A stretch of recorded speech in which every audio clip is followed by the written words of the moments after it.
Coming up on this week's episode of TechSNAP, authentic iOS apps can get replaced with malware, the US Postal Service gets breached, and Microsoft has a hot mess of critical patches. Then it's a great big batch of your questions, a rockin' roundup, and much, much more on this week's episode of TechSNAP.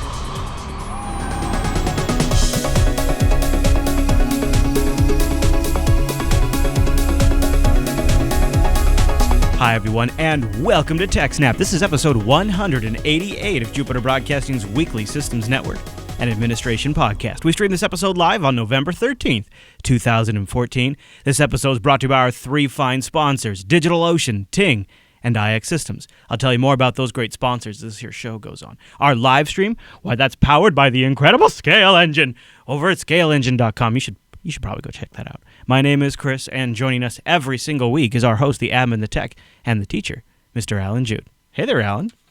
Hey, Chris, everybody. Thanks for watching. For the 188th time in a row, I might add. Hello there, Alan. Hey, so turns out big show today. How did that happen? Lots going on Always this happens. week. It does. I know. We have no excuse. It's just that's like default now. It's average show, except for every average show is such a big show. So you know me. I've recently been experimenting with the iOS side of things. I got an iPhone on Ting a little while ago. I put iOS 8 on it. I think it's a pretty good OS. Seems to have decent consumer-grade security. But our first story, Alan, I'm a little disappointed, methinks. But it's funny because... Yeah, when you link this to me, and then we get into with the stuff we talked about last week, I was just like, bleh. Right. I mean, we kind of speculated in the post-show last week that, guys, this seems like something that could be taken advantage of. In fact, we have a feedback to that effect as well. But so they're calling it the mask attack, and this is coming from FireEye. Tell me what's going on. Yes. So last week we talked about a new malware for OS X that when you plugged an iOS device into it would infect it with malicious applications. And those, particularly at that time, were targeting a Chinese app store that sold pirated apps. Right. And it would replace popular pirated apps with malware. And we're like, part of the reason that was able to happen is because the apps were signed with a digital certificate that was trusted by Apple. It turns out what Apple has is this system where a company that wants to deploy apps for their employees, like to have an internal application, can get it trusted so that instead of having to go through the regular review process of getting it put in the Apple Store, because you don't want people outside your company using the app anyway. No, it's for a few employees. Right. So they have this whole enterprise deployment strategy thing. And basically you can get a certificate, then use it to sign your applications and push those out to the iPhones that are enrolled in your company.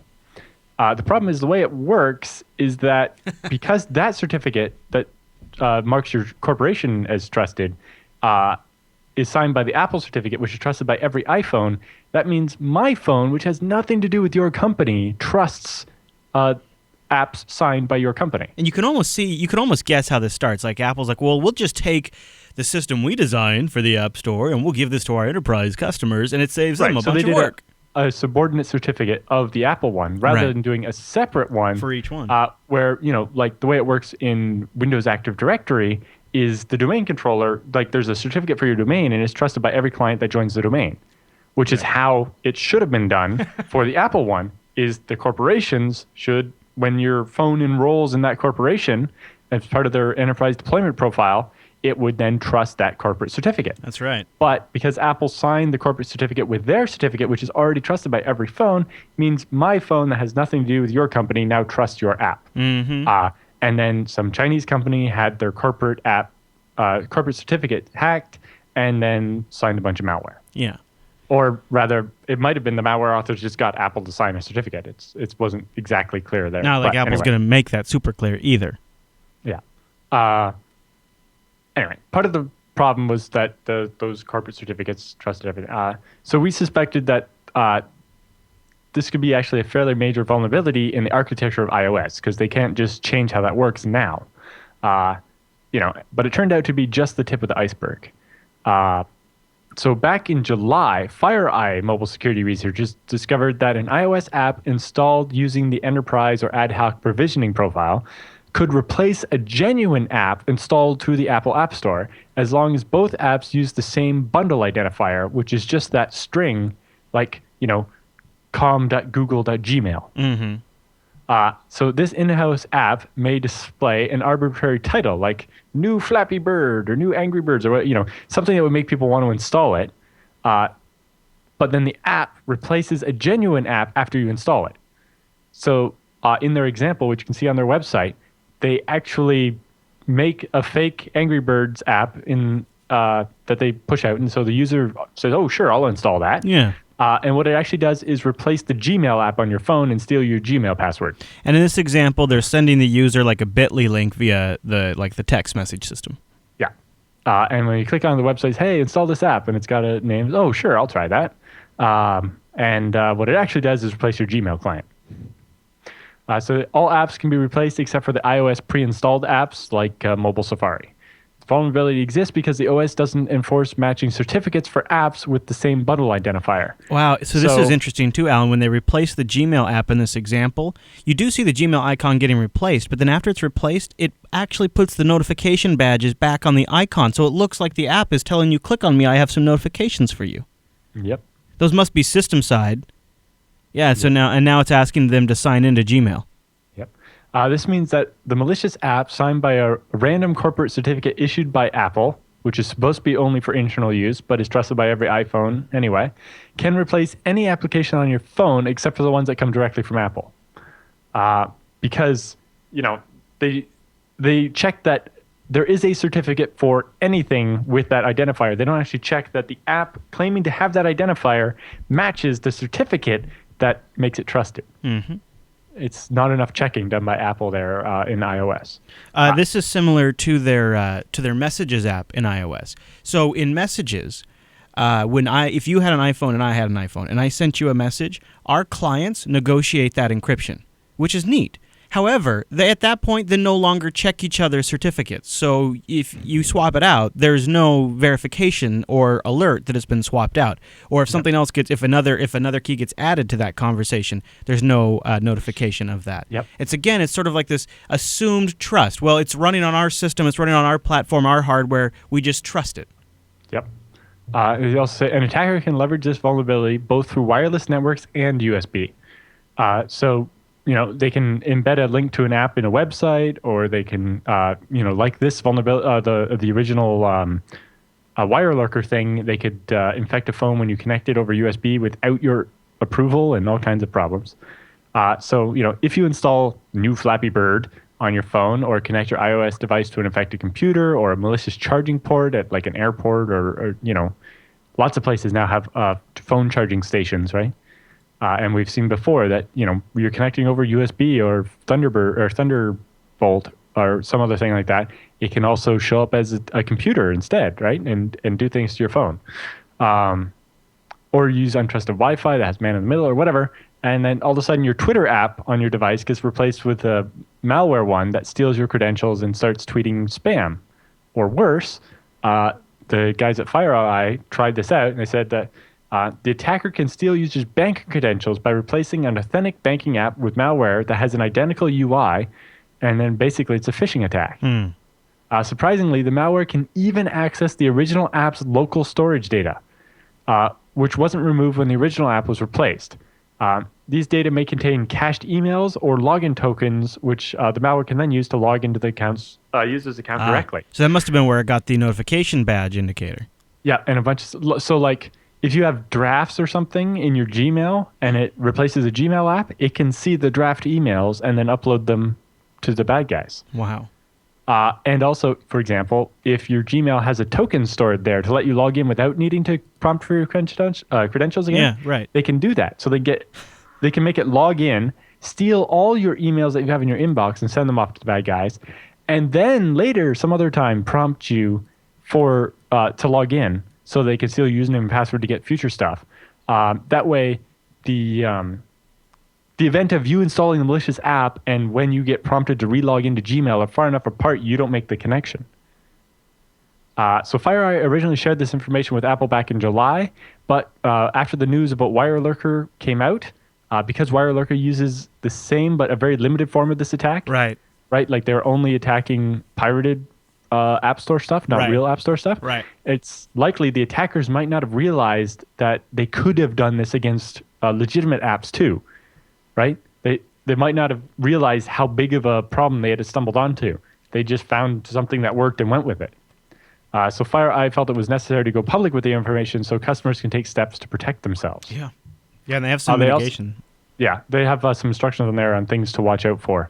And they also say, as mentioned in their Virus Bulletin 2014 paper, apps distributed using enterprise provisioning profiles aren't subjected to Apple's review process. So an enterprise can write an app that does whatever. Therefore, the attacker can leverage iOS private APIs for powerful attacks such as background monitoring and to mimic iCloud's UI and steal a user's Apple ID and password as well. Right? Normally, an app that goes in the App Store gets checked by Apple and make sure it doesn't use any of the, root level system stuff. But an enterprise app can do whatever it wants on your phone because it doesn't get checked by Apple and then gets signed with a trusted certificate. Right, and you can see. And we'll also have a note about this from the developer's perspective in the feedback segment. So that's an aside. But you can see what Apple has done here, right? They responded to customer demand saying, Apple, you've got to load this up. If you want the iPhone to do well in enterprise, we have to be able to provision our own custom apps, right? Just like companies want to roll their own custom intranets, etc. And of course, but allowing that is perfectly fine. Sure. But they just did it wrong because this is where my criticism comes in. My phone shouldn't trust your company. So it really seems to me when it comes to security, whenever it's something that Apple isn't really all in on, they really half-ass it. And this doesn't surprise me at all. And the thing is, there is a lot of stuff like built around this now, and there is multiple generation of devices out in the enterprise because you might be thinking about this in context of iPhones, but another way this is used in a really big way is iPads, where you have entire hospitals where the medical staff are equipped with iPads, and they're deploying custom apps to those iPads to interface with the hospital's database backend or whatever it might be. That would never go in the App Store. That would never get approved by Apple because there's no way it would meet Apple's guidelines ever. But they don't need it to, right? They just need to deploy it to the 500 to 1,000 iPads they have in that facility. But if you go and change this on them, well, I mean, enterprise customers hate that. So they're kind of in a tough spot now. Yeah. Well, it's actually worse. They kind of took away some of your ability to so to check whether there are apps already installed using the mask attack, iOS 7 users can check their enterprise provisioning profiles installed on their iOS device, which indicate the signing identities of possible malware delivered via the mask attack. Right. So if you go Settings, General, Profiles, and look for Provisioning Profiles, iOS 7 users can report suspicious provisioning profiles to the security department or whatever. But you can see a list of the companies your phone is trusting and what apps have been installed by them. That's nice. And if you see anything weird, you can report it. But okay. Deleting a provisioning profile will prevent enterprise-signed apps which rely on that specific profile from running. However, iOS 8 devices don't show provisioning profiles already installed on devices, and therefore you have to audit your apps manually. Eric points out, too, in the chat room that iPads are popular in avionics and pilots and all these areas. Yep. So this is an interesting problem, and I guess so. If any iPhone user, even if you're not associated with an enterprise, could be affected by this. It seems, yes. That's quite bad. They have some mitigation steps listed here. So it says iOS users can protect themselves from the mask attacks by following the following 3 steps. 1. Don't install apps from third-party sources other than Apple's official App Store or your own enterprise organization if it's a company phone or whatever. Don't click install on a pop-up from a third-party website. As shown in Figure 1C, they have a picture of an untrusted app developer. Do you want to allow it? No matter what the pop-up says about the app, because this is just whatever the author wrote in the description, it doesn't actually get checked by Apple that what they wrote is legitimate about it, right? So it's like, oh, this is the new Angry Birds. And it's like, no, it's not. The pop-up can show attractive app titles crafted by the attacker. And then finally, number 3, when opening an app, if iOS shows an alert for untrusted app developer, as shown in this figure, to click on Don't Trust and uninstall the app immediately. Okay.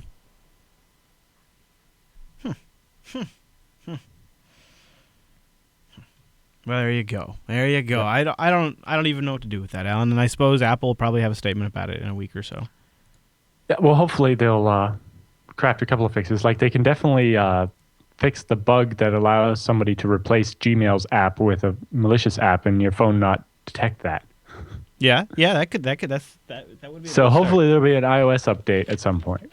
Although we've seen it's not always very quick for them to update. Yeah.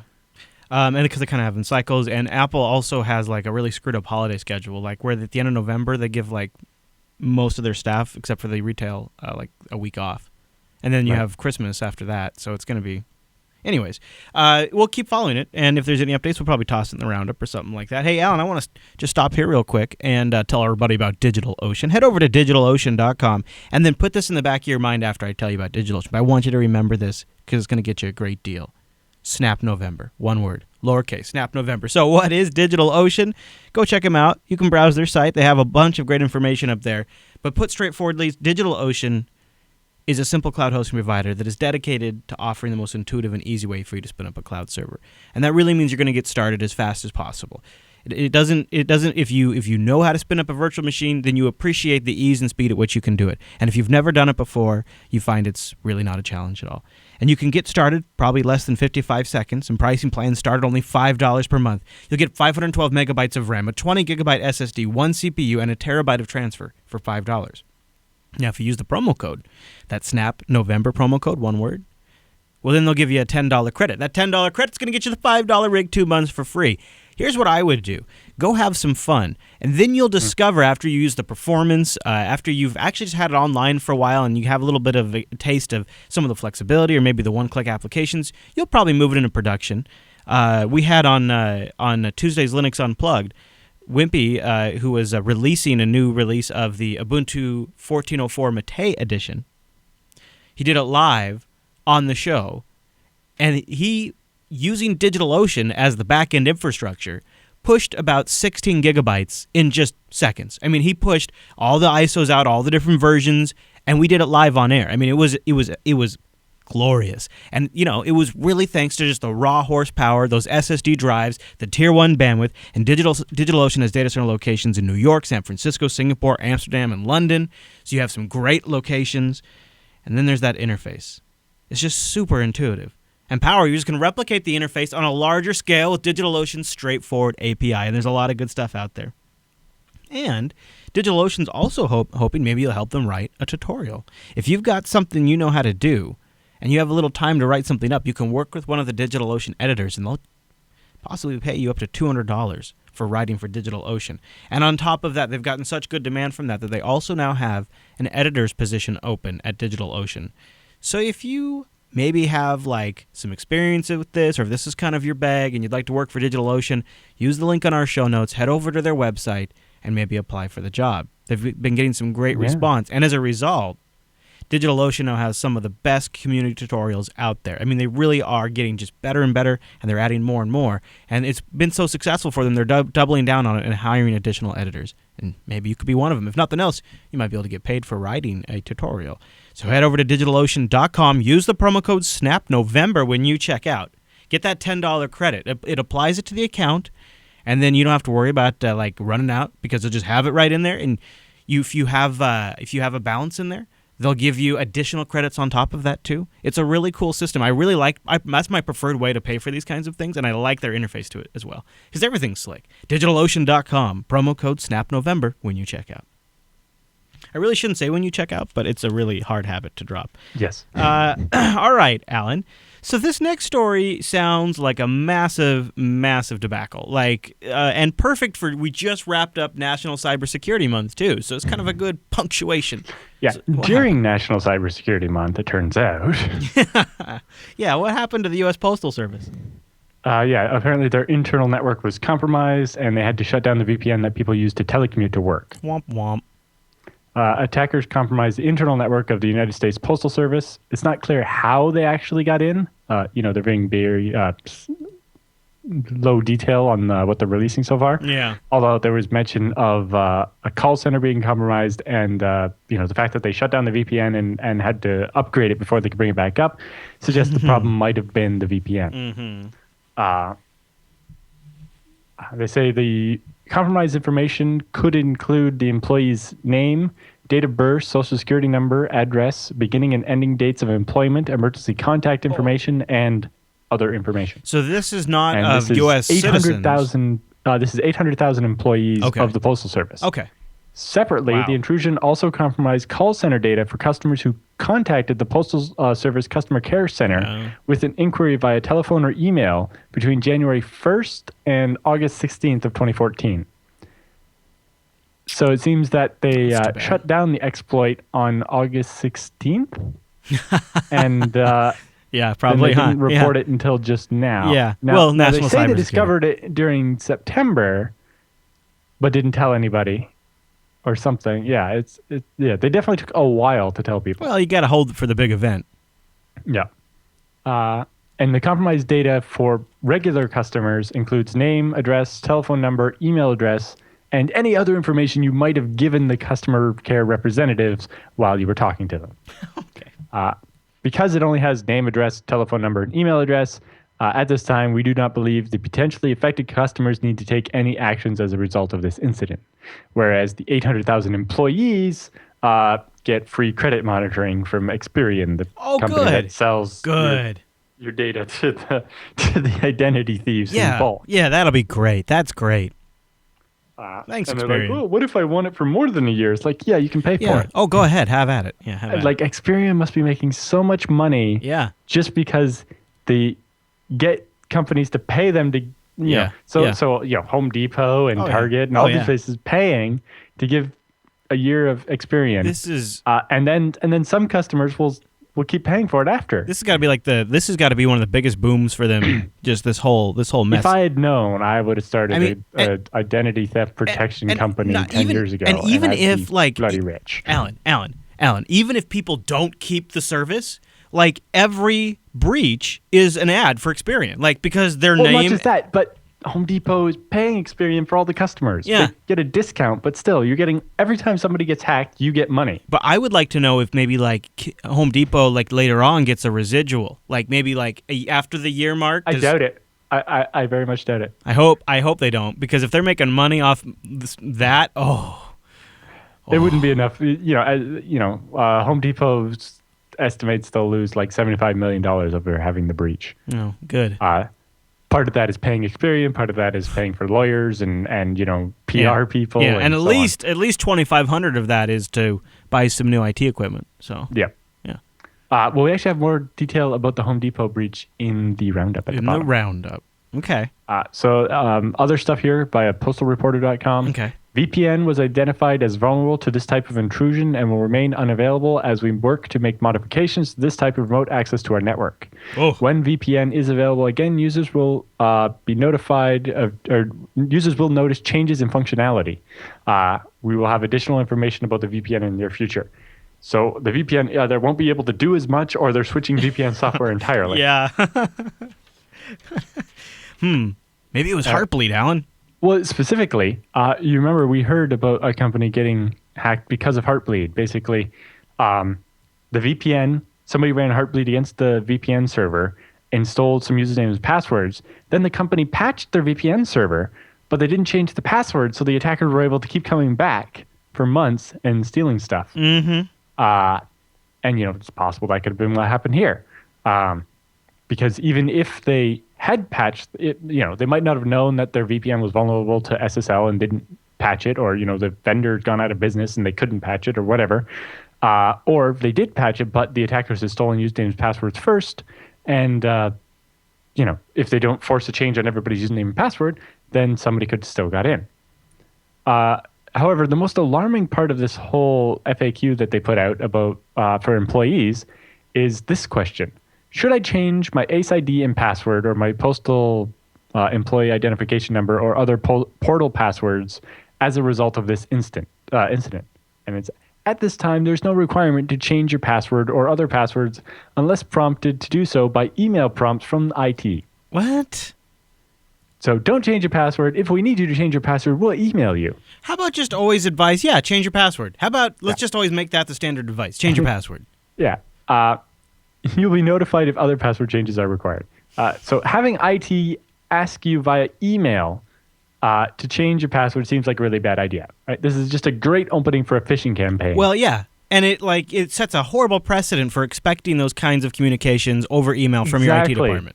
Right, the whole nobody from this company will ever ask you for your Right. password by an email. We will never ask you for your credit card information. All that kind of Right. stuff. Instead, what we will do is send you a link via email that you click on and you type in your old password and your new password twice. Yeah. And now we have your username Yep. and your old password. Yeah. And we didn't actually change your password. We just stole all your passwords. God, that would work so well in so many organizations. Exactly. Especially with crap like this being the precedent.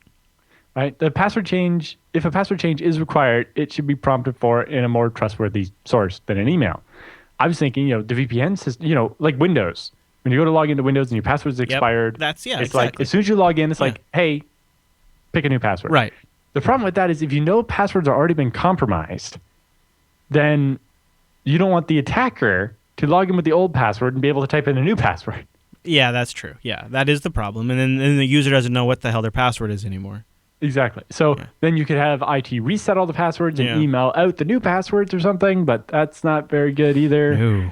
And I understand it's not an easy thing to solve. Right. But yeah, I definitely say have everybody change their passwords and maybe not allow any remote password changing. Gosh, the whole reason they might just be or saying no is just to avoid the tech support calls.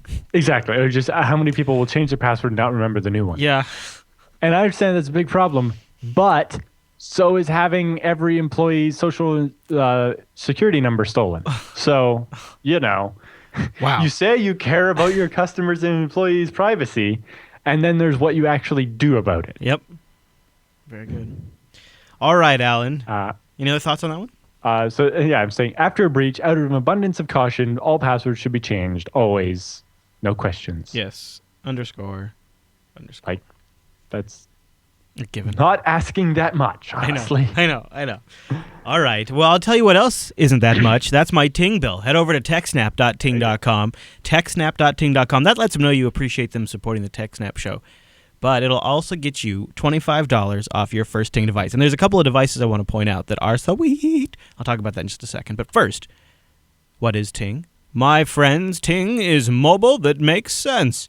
And finally, it's mobile with no contract, no early termination, and you only pay for what you use. That, combined with Ting's customer service and their dashboard, it is such an awesome combination. So it's $6 for the line. That's what you pay, flat $6, and then they just do the usage on top of that. If you got to have multiple phones because you're a boss, you can have multiple phones, family style. Doesn't matter how many lines you want. You're a small business, that's actually a great way to go. Ting is excellent for small businesses.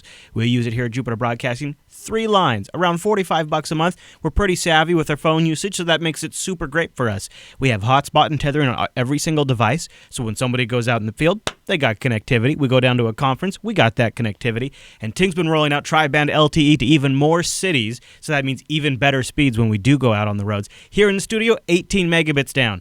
It's great, and that's on my Nexus 5, techsnap.ting.com. Go check them out. No-hold customer service. Call them 1-855-TING-FTW. Anytime between 8 a.m. and 8 p.m. And a real human being in Canada answers that phone. They solve that problem.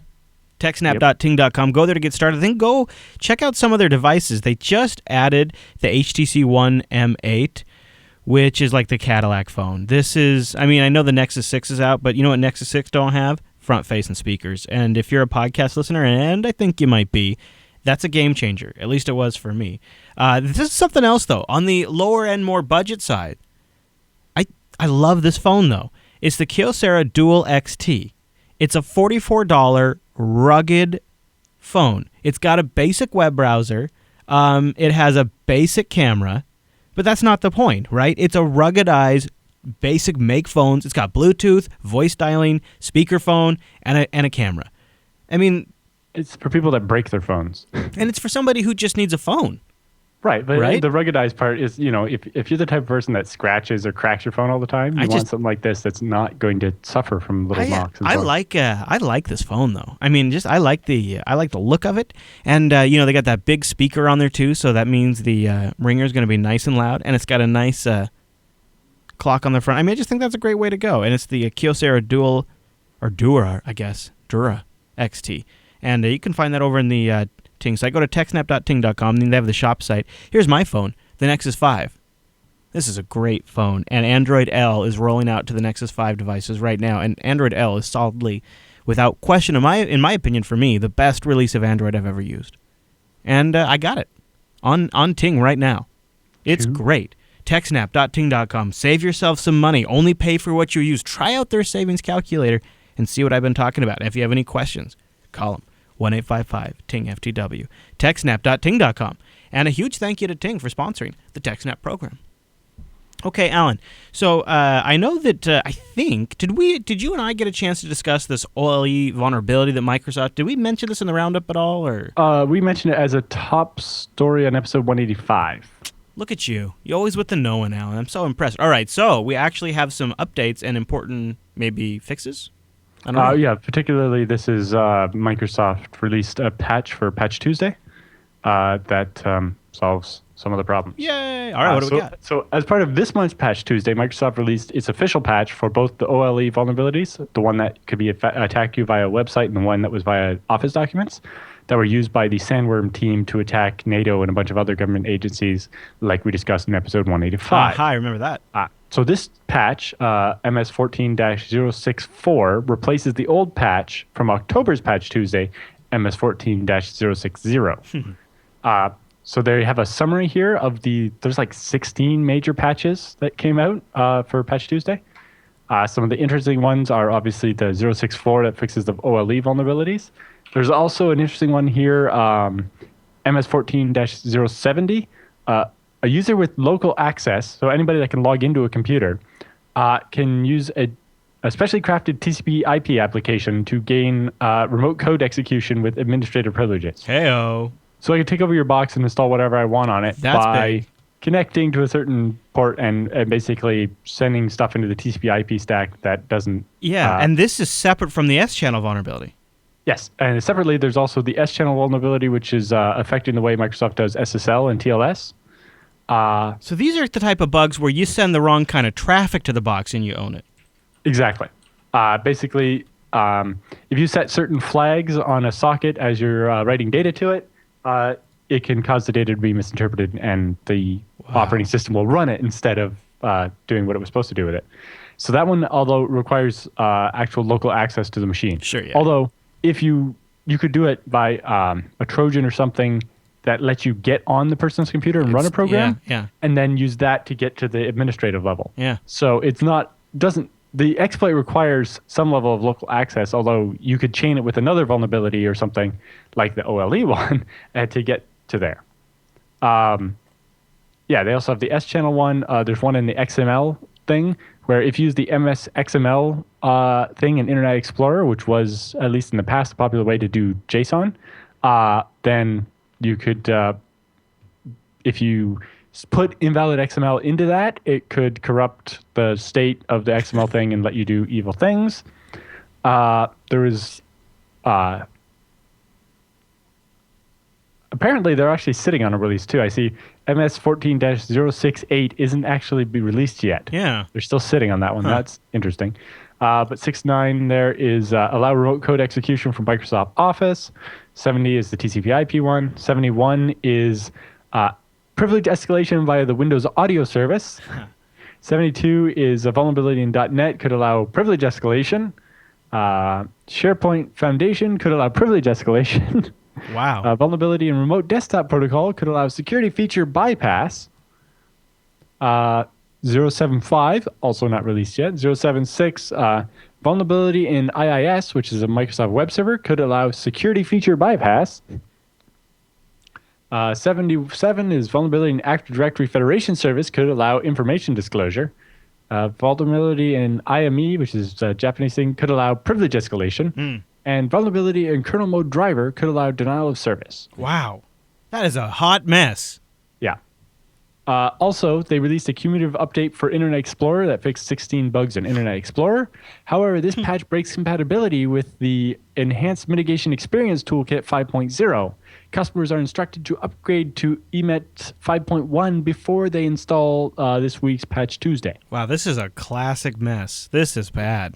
Yep. If you're using Internet Explorer 11, either on Windows 7 or Windows 8.1, and have deployed EMET 5.0, it is particularly important to install EMET 5.1 as compatibility issues were discovered with November's Internet Explorer security update and the or EAF plus mitigation, although you can manually turn that mitigation off if you not ready to upgrade to EMET 5.1 or whatever.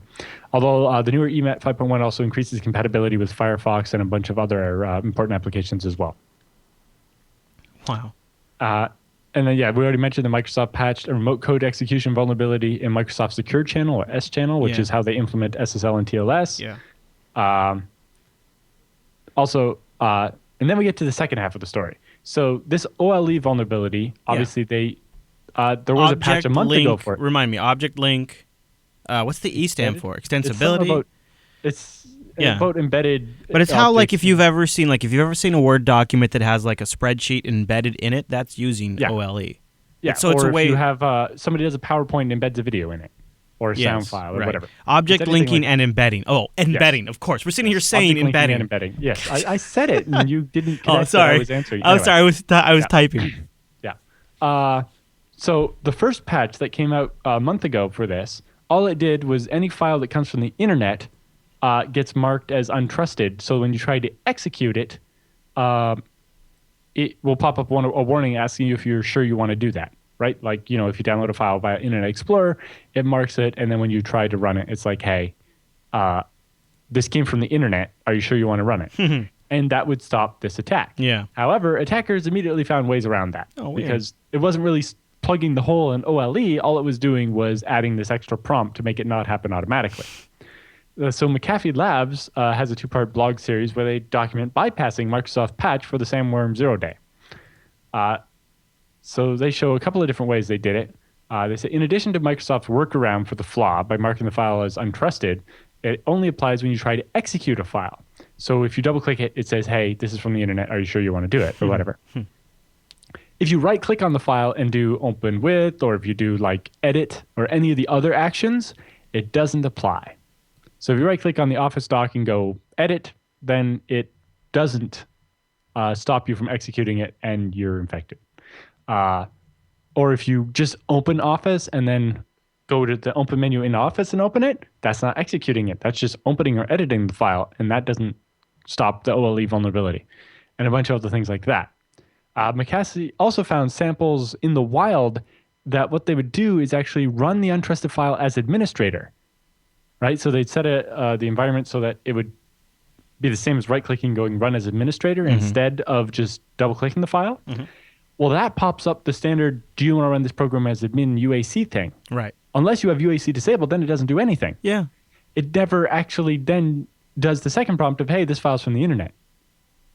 So all the user would get is, are you sure you want to run this administrator? And they're like, well, I just double-clicked it. So if anyone who's ever used Windows, your brain is just automatically clicking yes whenever you double-click on something if it wants to run as administrator. Right? That's why that window's a different color than the one that says this is files from the internet is dangerous. Or it could be dangerous. So just by fooling you with a different prompt, you would then run the program and get infected. I definitely recommend people check out McAfee's blog post here. They did quite a bit of good research on that. Yeah. They have some screenshots and stuff. And you can see what it's trying to do here when you run a slideshow and it makes slides.inf, and then if you run that, it infects your computer. But they also found that, if they did a .zip file and right-click and open it in WinZip or WinRAR, it works fine.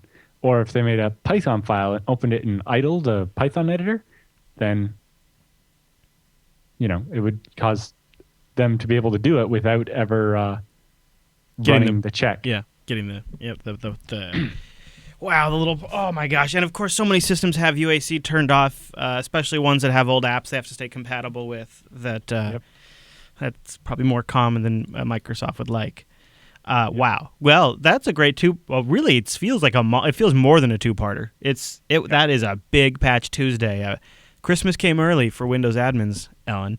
Well, especially when there's things, you need to install this thing that normally isn't included in the Windows update cycle first, right? So EMET doesn't come as part of the Windows update cycle, it seems. And so they couldn't make it just a dependency that, you upgrade. If you have EMET 5.0 installed, upgrade to 5.1. Because, this is just a tack-on thing that only companies install because they Right. need their system to be more secure And by default. it's kind of even more nuanced than that too, because the way Microsoft tags the updates as critical or important or suggested, right? Well, a lot of places I that guess are an EMET would be optional. something like that, right? I forget what the exact labeling is, but Well, I don't even know if EMET ever shows up in Windows Update because you have to manually go and get it from Microsoft if you want it. It does show up in WSUS, but a lot of organizations don't deploy those tagged types of patches. Only things that are listed as critical because the more things you change, the more risk. And they'll have an entire setup around that they're going to have to adjust to include this, and they're going to have to push that before they push the critical stuff. It's a mess. All right. So, Alan, something that makes me feel a little bit better, something that sort of gives me that refreshing feeling, that's iX Systems. Head over to ixsystems.com/TechSNAP.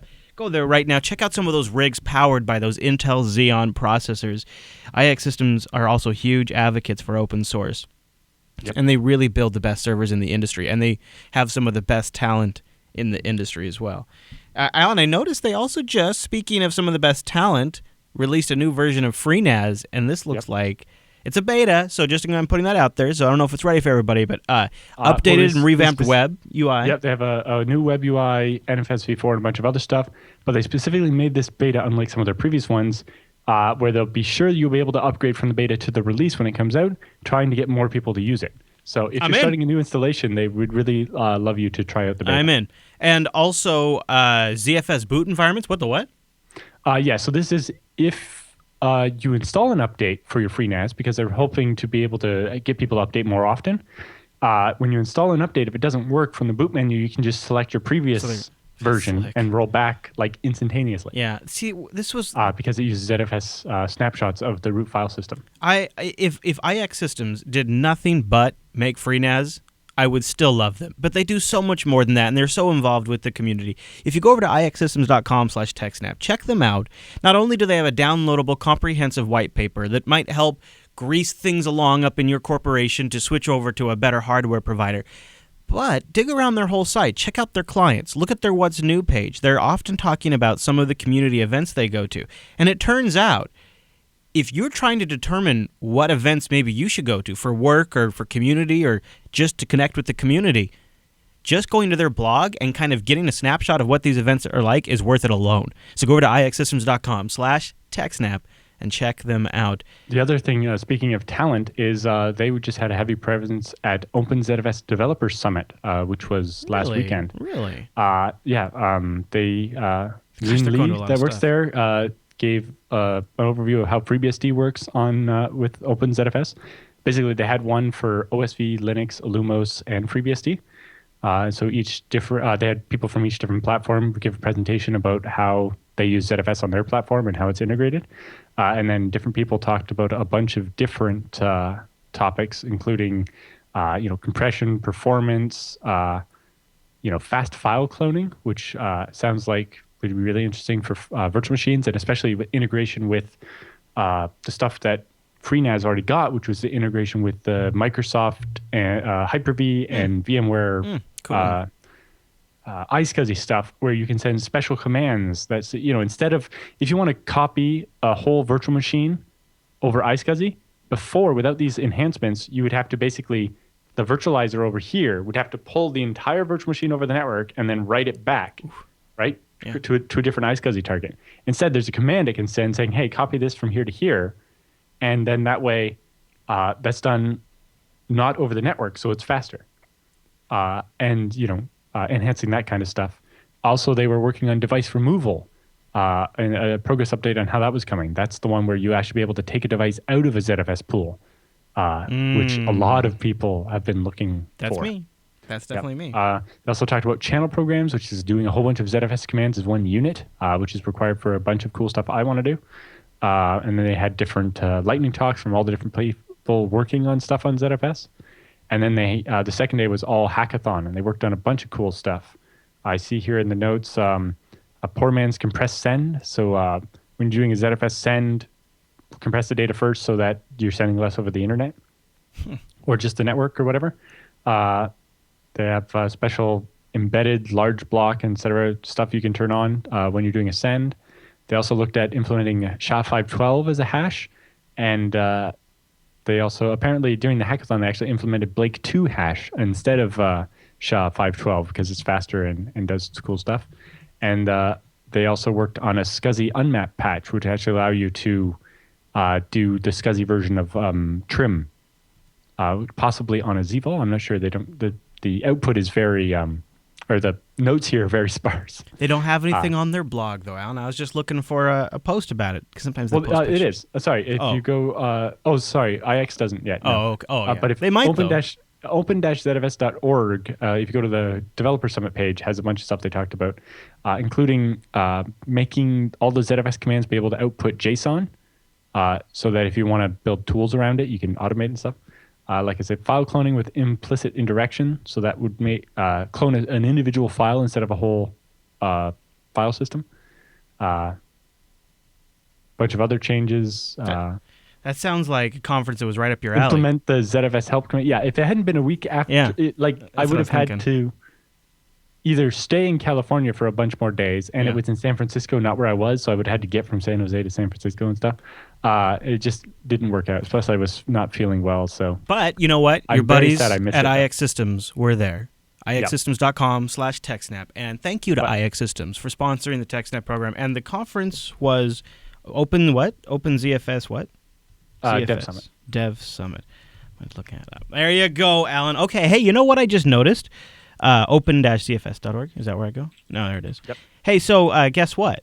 While we were talking, a wild BSD now appeared. So this could be the point in time. We're at the halfway mark for the TechSNAP show. It's a good time to go get your next download started. A man's man. And it's the guy that invented ManDoc, right? Yes, ManDoc, which is a replacement for Groff, the GNU way of formatting man pages. Cool. He wrote it originally because he was doing math stuff that Groff didn't really do for formulas and stuff, and then he extended it and replaced everything. Very nice. It's a very good interview. And he also talked about a bunch of other things, including Mult, which was a more generic way of doing jails for OpenBSD and so on, and a bunch of other interesting stuff he's worked on over the years. And I'll give a plug to this week's Unfilter 122. We did a huge segment on net neutrality and all of the announcements from what the FCC had been planning to what Obama's plan is to what Comcast is saying, all of the full spectrum, and our out of the U.S. Viewers also chimed in with what they're worried about and the precedents they're worried about setting, and we covered some of that in the show. Huge coverage, and it sort of kind of begins at the very beginning of the show. So if you're only interested in the net neutrality stuff, you can just watch that or tune in and watch the whole episode 122 of Unfilter. A lot of crazy net neutrality stuff going on here in the U.S., Alan. You just ignore it all, okay? I found the page. I will put a link to that in the show notes. Okay, Alan. Well, I think the news is all done then, isn't it? We're all... Yep. Okay, well then you know what that means. It's time for the TechSNAP feedback.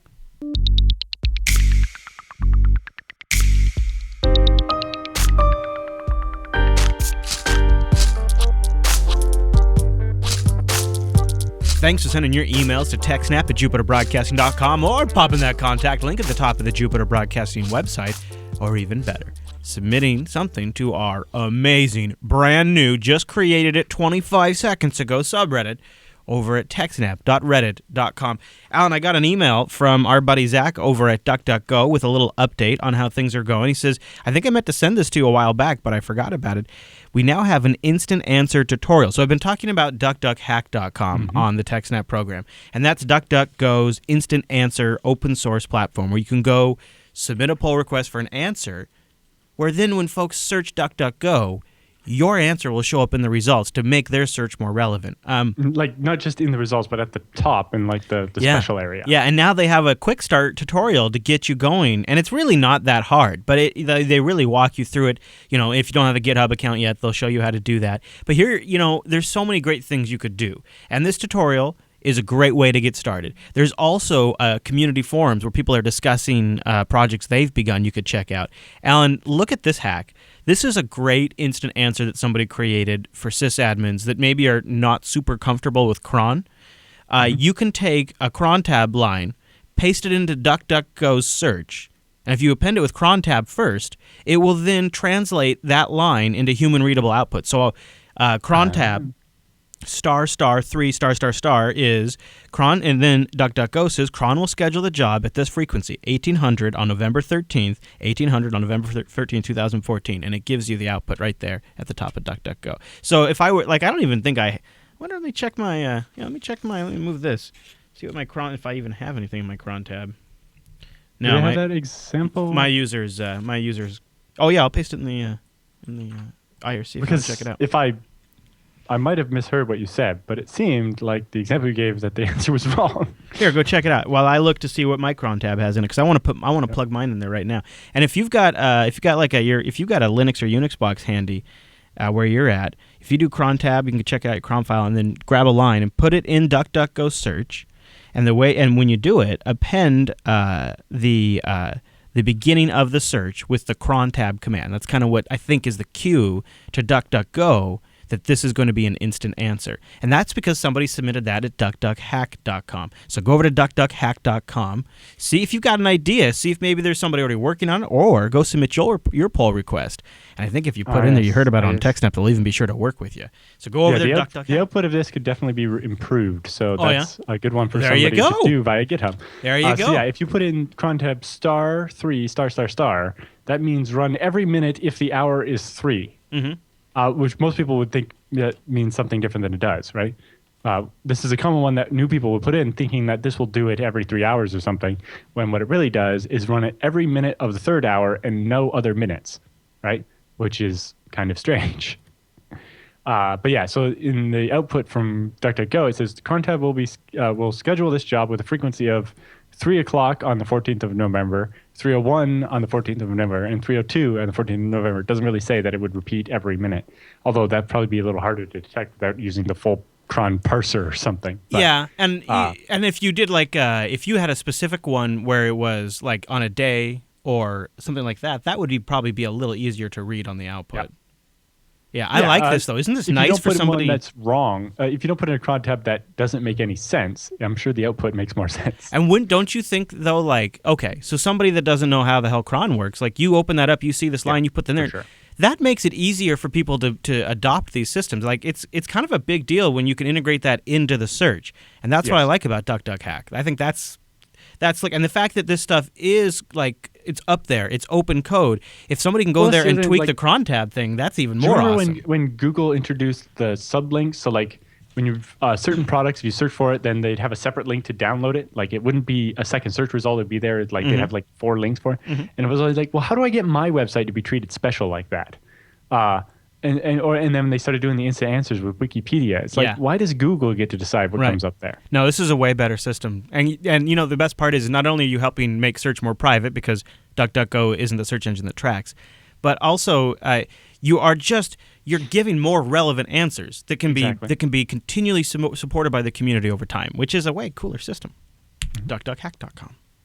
Alan, our next email comes in. Now, we have a couple of follow-up items. One that we got a few comments on this one, but I thought Andy's was pretty quick and to the point.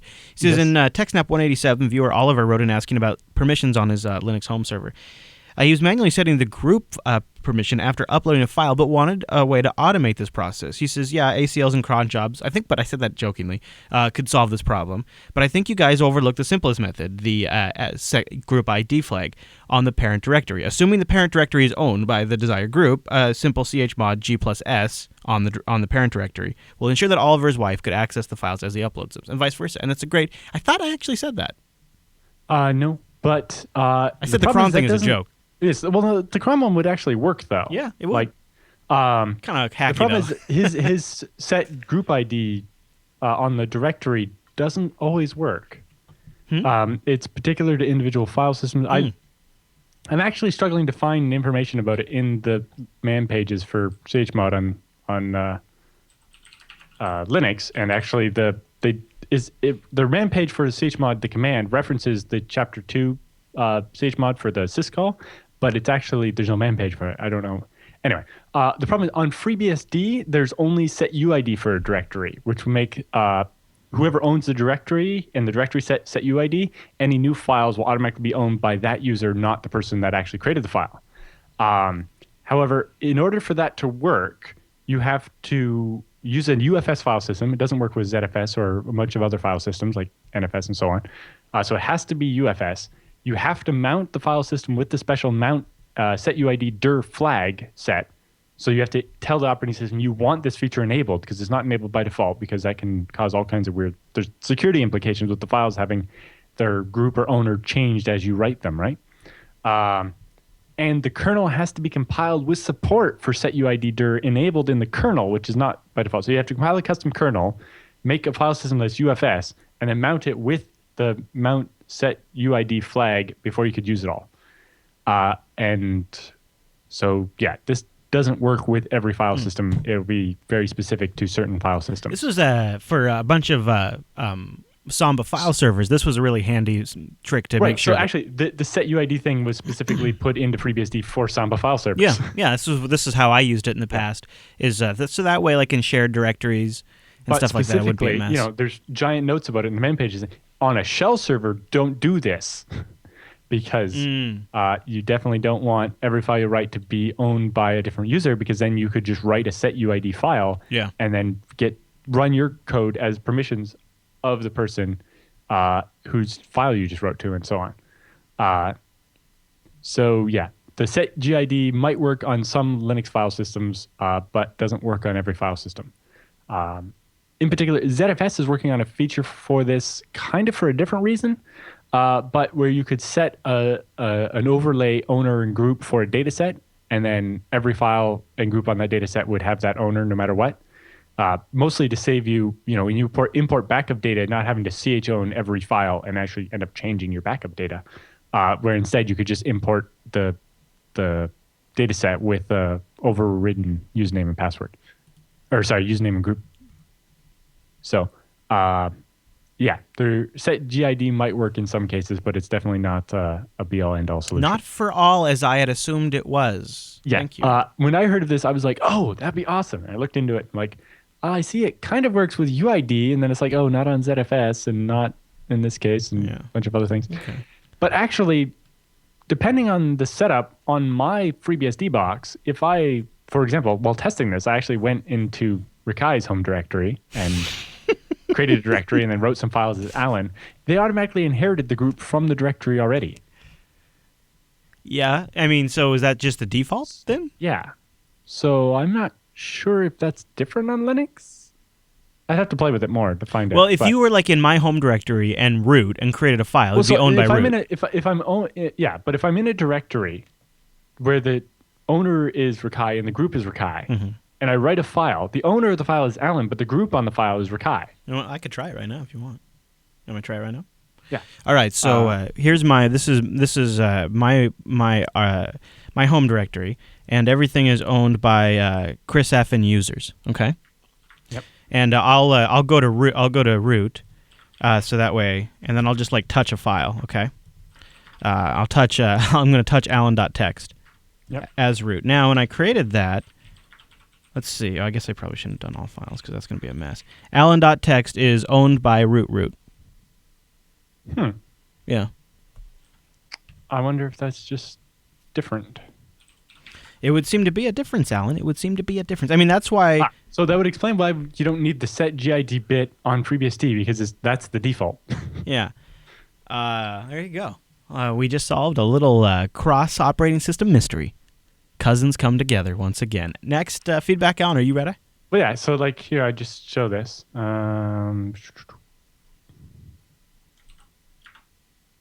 do you I have? just pasted it in the chat room. Yeah. You see, I created an empty directory called new that was group writable. And then I touched Allen.txt, and it's owned by Alan, but the group keeps the original group of the directory. Yeah. Which I guess is the same as setting set GID on the directory when you create. Now, is that going to be different between ZFS and UFS? I'm not sure, but this in particular was on ZFS. Okay. There you go. Is that the only way to touch Alan?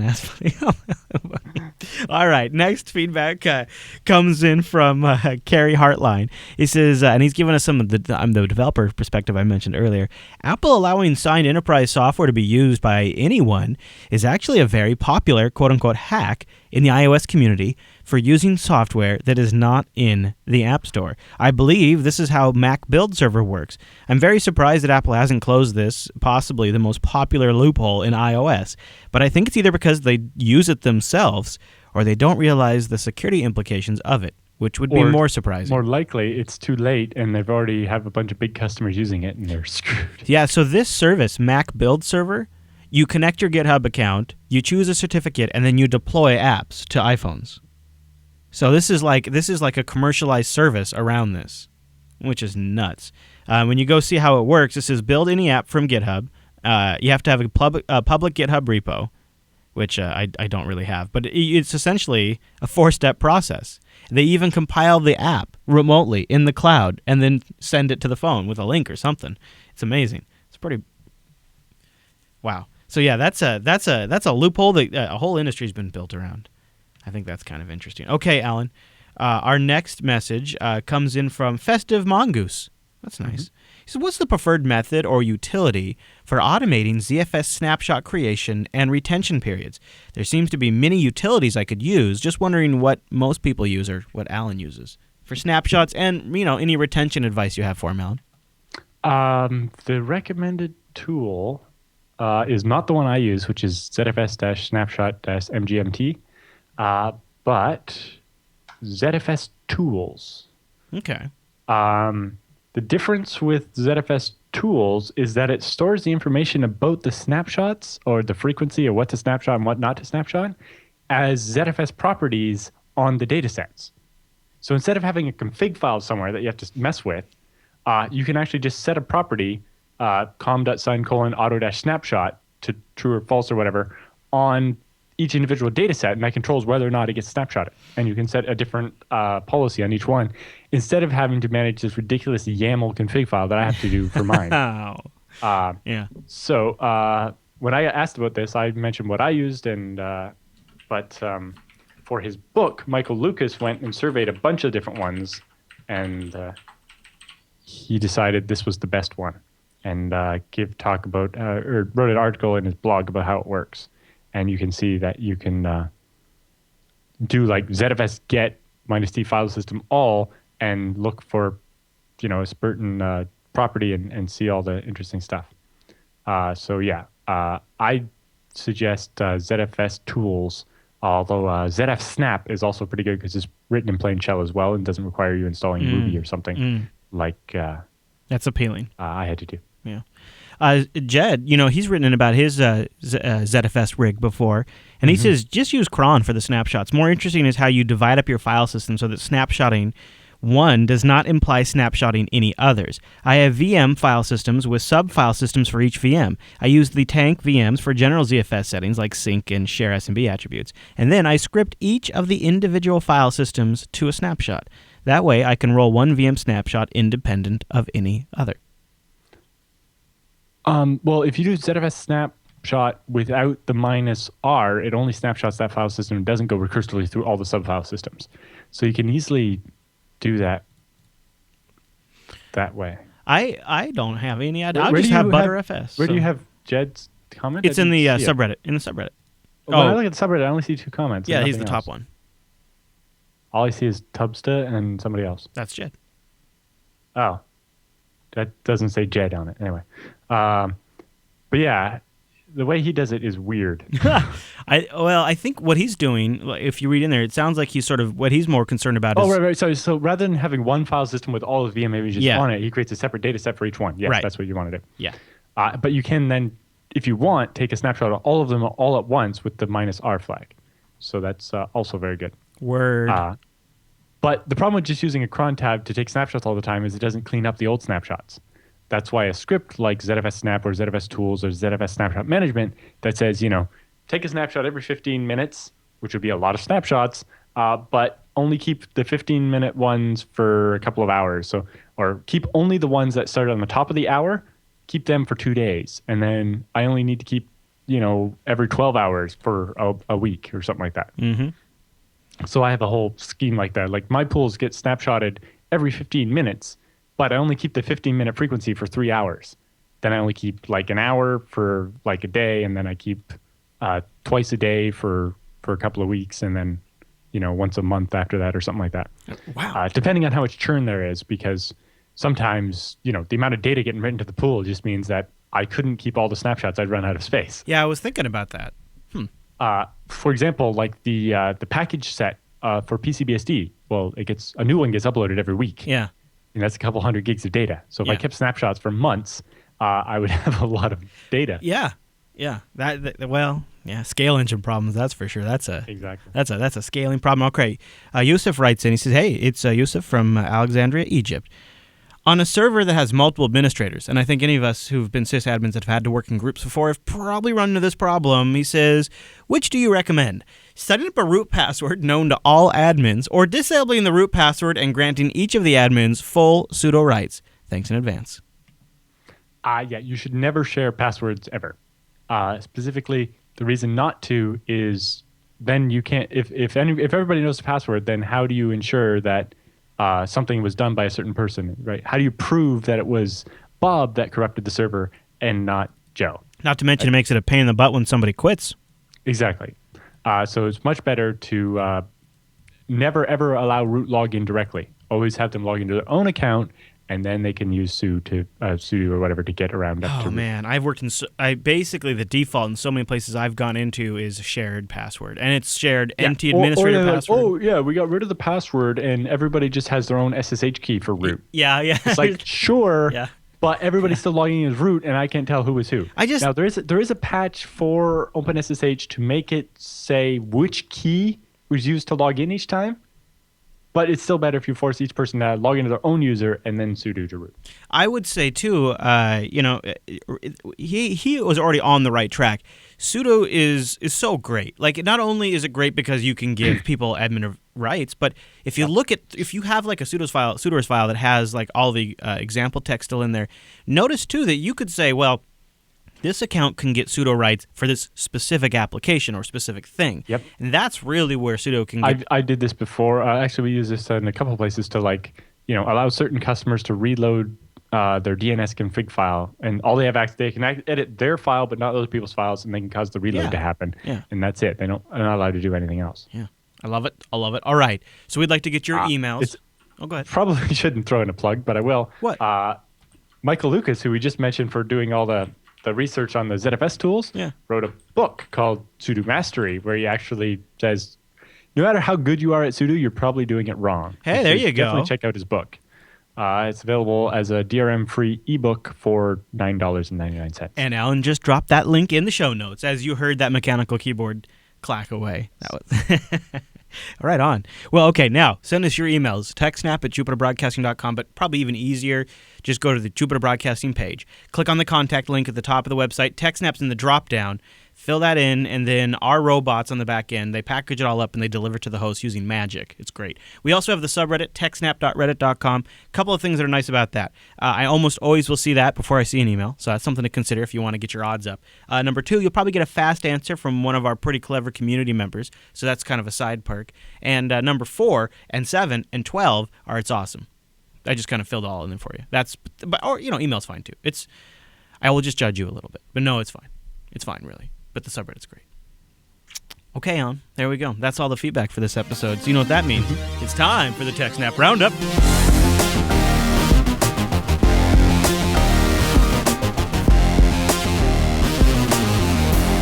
Welcome to the TechSNAP Roundup. Yeah, that's what that crazy music means. Now, the Roundup are stories that just didn't quite fit at the top of the show, but we still want to talk about them, give you some links to follow up on, to read even more after the show. And a lot of these links came from our subreddit over at techsnap.reddit.com. I just set that up like 25 seconds ago. techsnap.reddit.com. And Alan, our first one's got my blood boiling. This is coming from the EFF.org website. The Electronic Frontier Foundation is warning us that recently Verizon was caught tampering with customers' TLS email encryption. Well, was it Verizon? I don't think that's what it actually said, which was actually the part that's been slightly perturbing me about Here's what they say. They're stripping out the... Yeah, so Verizon was caught tampering with customers' web requests and injecting a tracking super cookie. Separately, another network tampering threat to user safety has come to light I from see. other providers. So you see they're kind of conflating the Verizon part with that is what you mean? Yeah, so basically, they never actually come out and say Verizon was doing this. They say Verizon was doing bad things with super cookies. Yeah. Other providers in the US and Thailand were caught stripping the Start TLS flag, Yeah, I follow. which I really blame them for the way they worded it, among other things. So this super cookie thing too is also, and AT&T was Yes. caught doing the same thing as also. And we've seen other providers doing man-in-the-middle attacks to inject advertising or warnings about downloading files or whatever. So all this- kinds of evil things. So this yes, it's bad ISP, that ISPs do what this bad ISP things. is doing is they say it's a stripping attack, which has gone mostly unnoticed because it tends to be applied at residential network levels. Right. So the other one, that not Verizon, but they don't actually mention which ISPs in the US and Thailand. So maybe it is Verizon too, but they don't come out and say that. Like maybe they were trying to imply that, but they can't say it for some reason. I'm not sure. Yeah. But basically, the way most email encryption works is you connect to the email server like normal, and then in the, you say hello to the email server and it sends back a list of what it supports. One of those is a tag saying start TLS. If your client sees that, your client will be like, oh, yes, I prefer to encrypt it as well. And it sends a start TLS command. And then from that point on, everything on that connection is encrypted with TLS. But Now, the reason they do this is because if they just started speaking encryption right away on that port, all the clients that don't support encryption would choke. so, Right? but the Because clients the protocol that didn't have encryption originally, Yeah. it was the problem. Now, the solution a lot of places used before Start TLS came out was to have a different port. Like, right, 25 is the port you use to send email. But then there's 468 or something that you connect on, and that's SMTP, the same protocol, but always over SSL. Yeah, 465. Yes, thank you. So 465 is the same thing, but always over SSL. And then later they came out, well, a lot of firewalls only allow certain ports out, and that port's not on that list or whatever. So people can use the regular port and then start the encryption after they've already made the connection. The problem here is that unlike once you're over an encrypted connection where somebody like your ISP can't modify the packets without being detected, right? That's one of the other things that TLS provides, is making sure your ISP isn't tampering with the packets. But yeah, so basically ISPs were taking out that flag when you were connecting to your email provider. So you connect to Gmail, and Gmail will be like, hey, I support SSL, but your ISP would delete that line out of the response, and you get back a response that says, hey, I'm Gmail, here's all my stuff. And then we say, oh, Gmail doesn't say they support SSL, so let's just keep talking in plain text. Yeah, auto downgrades. Yeah. Now, they're not the only people doing it. Apparently, Cisco's PIX and ASA firewalls do this as well, so that they can check that the email you're sending isn't spam. Because apparently spammers were smart enough that they would start, or just the spam email client would just send the email, send the spam encrypted, and so the spam scanner on the firewall couldn't read it. I hope we find out which ISP it is. Yeah. 'Cause it could be, if it's a major one, that could be a bit of a scandal. Yeah. The post over here at goldenfrog.com says the FCC must prevent ISPs from blocking encryption. And It's interesting. notice that he was on an AIO wireless customer, which is a prepaid wireless service that's a subsidiary of AT&T, and was found that his Start TLS stuff was being blocked.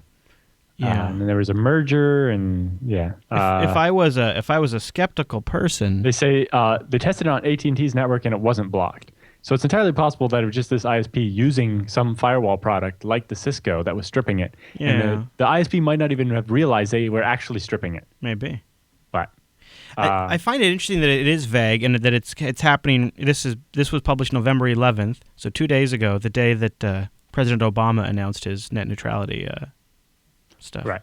But in general, basically, the EFF is saying we've been pushing for to shaming all the email providers into making sure that they do provide Start TLS, and then some ISPs are stripping it out now. And then so your client isn't encrypting even though the provider's trying to do it. All right, I got another roundup story for you. Are you ready? This one's golden, Alan. It's golden. The FBI's most wanted cyber criminal used his cat's name as his password when he was arrested in Chicago in his home in 2012 for hacking the website security think tank Stratford. Remember that? Mm-hmm. Yep. So when they went through his stuff, They never knew like how to get on his computer because it was encrypted. They never knew what his password was. Later on, though, it was revealed, so they could get access to his files when the Associated Press did a profile on him, that his password was Chewy123, which was the name of his cat, Chewy. So he added 123 to the end of his cat's name. Right. Now, if you remember the Stratfor, that was a work of the Anonymous group, right? It was a bunch of amateurs. So, yes, you can see this guy probably shouldn't have been on the FBI's most wanted list. But you remember that... It was just... what was the guy that was running that operation? What was that guy's name? He's in jail now, I think. Started with an A. Oh, come on. We've talked about it on the show before. The guy that ran the Stratford attack. Remember that he was doing it? Oh, jeez, really? All we remember was making fun of Stratfor because they were selling open source intelligence as if they had actually had spies or something. Yeah. Like when we covered the Stratfor thing, we were mostly making fun of Stratfor, not the guys that hacked it. I feel bad. Well, yeah, because the guy that hacked it turned out to be an FBI informant. And he was doing under instruction of the FBI. Remember this? I don't think that was Stratfor. I think there was some other one. Okay. You'd have to go back like 2 years. It all starts to blur together. It's crazy. Yeah. I have to go back and listen to our own back catalog. Okay. Yeah, good luck with that. You're talking about, a couple hundred hours of ridiculousness. Okay, so the Mobile Phone to Own 2014 conference just wrapped up. Everybody walked away problem-free. Nobody got hacked. What? No. Okay. They hacked the iPhone 5S, Galaxy S5, Nexus 5, the Amazon Fire, the Nokia Lumina, a bunch of other stuff. You mean they hacked all the things? Yes. HP paid out $425,000 in cash and prizes. Started with the successful hack of the iPhone 5S. Members of the South Korean team pwned the device by using a combination of two vulnerabilities. They attacked the iPhone S via the Safari web browser and achieved a full sandbox escape. Later, a team from Japan hacked the Galaxy S5 by using a near-field communication attack that triggered a deserialization issue in certain codes specific to the Samsung device. Later, the South African team from InfoSecurity managed to break the Galaxy S5 also via NFC. They say NFC was utilized by the UK-based team to hack the LG Nexus 5 as well. A two-bug exploit targeting near-field communication capabilities of the LG Nexus 5, which is the Google-supported device, demonstrated a way to force Bluetooth pairing between phones. A plot point, as people pointed out, from a TV show called Person of Interest. Yeah. So basically they could use NFC to force your phone to link to my phone so I could get data off your phone, which is pretty creepy. They also say that another team used a combination of three vulnerabilities to break the web browser on the Amazon Fire phone. On the second day, contestants only managed partial hacks. The French team from Vupen attempted to pwn the browser running the Windows Phone on the Nokia Lumina 1520. They managed to exfiltrate the cookie database, but the sandbox prevented them from taking complete control of the system. The team from Estonia used a Wi-Fi attack against the Nexus 5, but failed to elevate privilege, so they only had unprivileged access. All of the exploits were disclosed privately to the affected companies. HP promised to reveal HP promised to reveal details in the upcoming weeks as the patches for those come out. Yay. Very good. So good to see white hat type research, paying people to hack on stuff and disclose it privately rather than using the exploits to write malware. HP paid quite a pretty penny. Hey, Alan, real-time roundup follow-up. Yeah, so his name was Sabu. And he was working for the FBI, and he orchestrated the Stratford hack. Well, specifically, he had been caught by the FBI and then flipped. Yeah. And then, but it is ironic that the FBI directs the attack on Stratford and then goes and arrests all the people that attack Stratford, and then, all of that's just... And remember how the data got uploaded to an FBI server? This is all starting to come back to me now. I don't remember that particular part, but anyway. All right, Alan. He's also on Twitter at he's Anonymous Sabu. The real Sabu on Twitter, if you want to follow him on Twitter. Okay, so Home Depot, huh? Yeah, Home Depot says hackers grabbed 53 million email addresses. Yeah, in addition to all the credit cards, they also got 53 million email addresses that customers had provided them, which is weird if they only 56 million people's credit cards got stolen and everybody also gave them an email address. That seems a little weird. Yeah, maybe they had like an auto something. Yeah, that's weird. That is. But it might be, I don't know how many people use the Home Depot website, maybe. and a bunch of other stuff. But the more interesting part of the story, other than your email address might have been compromised too, was they gave additional detail about the actual hack. Oh, that is. Criminals used a third-party vendor's username and password to enter the perimeter of Home Depot's network. Well, The what a stolen surprise. credentials alone didn't provide direct access to the company's point-of-sales devices. However, the hackers acquired elevated privileges that allowed them to navigate portions of Home Depot's network and to deploy their unique custom-built malware on the self-checkout systems and grab those. Cleverwise in the chat room says Home Depot system asks you during checkout. Yes. So if you're using the self-checkout, then it asks for your email address, and if you give it that, then TechSNAP pro tip: lie in that field if they require it. I'm lie. sure a lot of people did, and so they got a lot of bogus email addresses. I hope so. I hope for their sake. It's interesting that just like the Target thing, the original entry into the network was a static username and password given to a vendor, which by definition is basically a shared username and password that everybody at that vendor knows in order to get into Home Depot's network. They then acquired elevated rights that allowed them to navigate portions of Home Depot's network. So then they did island hopping. Yeah. Once they got in the network, they were able to poke around and eventually find a way to get over to the stuff they want. Custom-built malware on the self-checkout systems in the U.S. and Canada, just like Target. Yeah. Home Depot has promised to have chip and pin rolled out all over the U.S. before the end of 2014, well in advance of the October 2015 deadline. Does it frustrate you that... so nobody learned from the Target hack. People didn't go up and shore up their defenses. They didn't go fix up vendor connections. They didn't update endpoint sales software to prevent them from maybe being exposed as kind of attack. You know what? They just probably ran the math and figured it's cheaper just for us to run the risk. Yeah, but even if they had learned from the attack, I think business moved so slowly that they wouldn't have had changes deployed in time anyway. But yeah. It's too bad that nobody learns from this stuff. I think maybe I feel a little extra burned because it's been like all of these major ones have been ones that we go to. So well, they, a lot of if people there are 56 million people who got their credit card stolen, that's like 1 out of every 6 people in the entire United States. I know, but even like the PF Chang's ones, like select locations, and ours was just awful, awful. Right. Well, that's the attackers. You don't hear about it when the attacker targets the mom and pop store and only 100 people get their card stolen. Yeah, that's true. Alan, sometimes the banks don't even detect it, and so the store doesn't know they were compromised. Here's a big story for you. Home Depot didn't find out they were compromised until law enforcement called them and been like, "Hey, you've been hacked." Oh, that's right. That's a mess. That's unforgivable. So I don't know if you heard, U.S. weather systems were hacked, and for a few days, all of the weather forecasts were much more accurate. No, that last part's a joke, but right. So. Yes, I heard because I put it in the roundup. Okay. 4 of the of NOAA's websites, which is the National Oceanic and Atmospheric Administration in the States, and they run a bunch of satellites that keep an eye on the weather and also stuff like ice flows in the Arctic and stuff. 4 of their websites got hacked, and because of that, they had to shut them down. And because of that, a bunch of other places that rely on access to that public information or pay for it, they couldn't access satellite data or ice thickness data.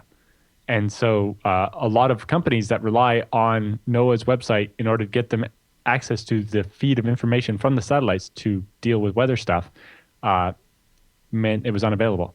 I don't know, but I wonder if that affected sites like FlightAware, which overlays the weather on top of the map of the U.S. and Canada for flights, and whether that meant that you couldn't see if the weather was the cause, or if your flight was going to go through bad weather or not, and a bunch of things like that. I like the line at the bottom of this article, the last sentence. Typically, cybersecurity experts blame Russia for hacks on the nation's infrastructure, or sometimes China. That's literally the last sentence of the article.